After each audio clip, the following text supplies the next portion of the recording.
Aloha! Today we will be focusing on Kauaʻi, the oldest rocky island in the chain of Hawaii, sitting at 5 million years old. This island is also known by 3 other names: the Garden Island, or its older names, Kamawailualani and Mano Kalanipo.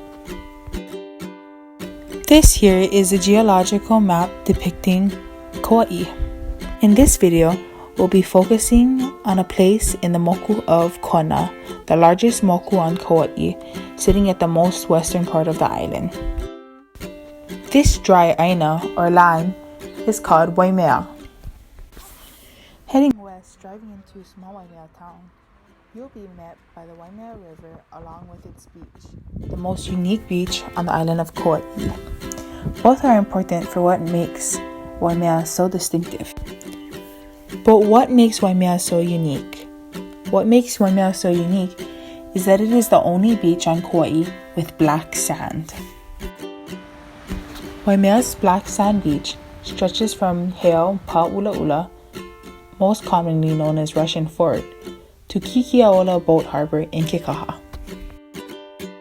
So how did Waimea get its distinctive color? Waimea black sand is created through a process called weathering. To understand this process, we will trace Waimea sand to its origin. Waimea Canyon. Waimea Canyon is one of the 7 wonders of Hawaii.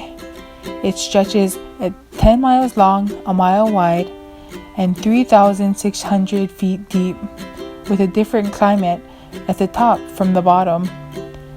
Waimea Canyon is also where the black sand of Waimea originates from, comprised of igneous rock.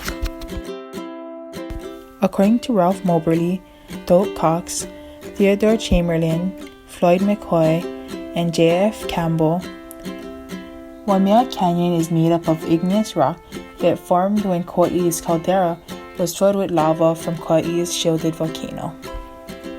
The composition of the igneous rocks found in Waimea Canyon is basalt. Basalt is rich in iron and magnesium and low in silica, which gives the igneous rocks its darker color. Weathering and sediment. Through the process of weathering, the hard basalt rocks found in Waimea Canyon turn into sediment, also known as Waimea's black sand. Here's a picture explaining the process of weathering and how it creates sediment. First, we start with lava rock. Through the process of weathering, it causes fragments in the lava rock. Eventually, fragments break off and rest as layers of loose, unconsolidated materials called sediment. Kauaʻi has the highest amount of rainfall in the Hawaiian Islands. For this reason, Kauaʻi has the highest rate of weathering in its volcanic rocks.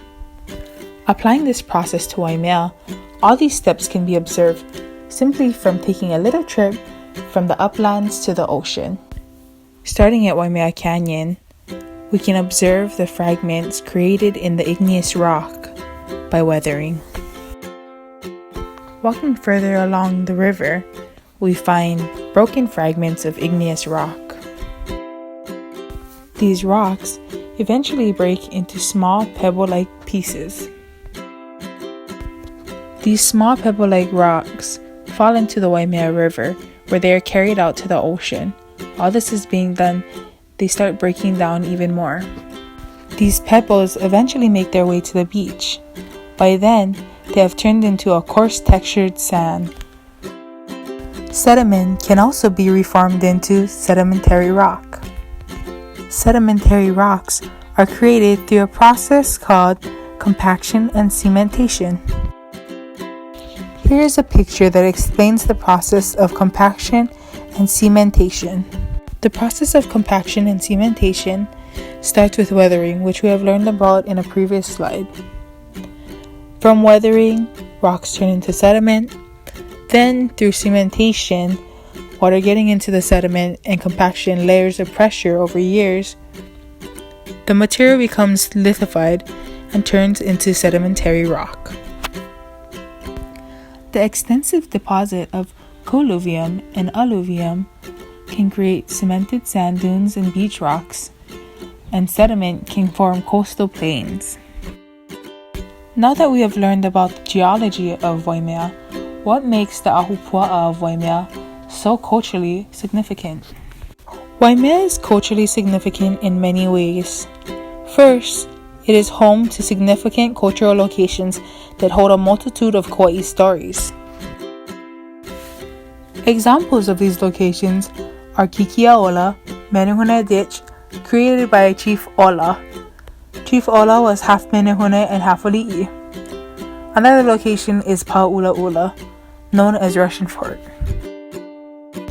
Second, the Waimea River feeds taro farms in Makaweli and Waimea Valley that supply a variety of taro-based products to the Westside community. Examples of these products are kalo, poi, and kulolo. Here's a picture showing a lo'i with lush green kalo plants. Third, the Waimea River and Ocean is used to carry on traditional practices such as fishing, paddling, and surfing. So what is the outlook on the future of Waimea? According to the Westside Community Plan, there's plans to establish a bicycle path through Waimea Town and the beach, along with creating a small accommodation center. Mahalo for listening to this video.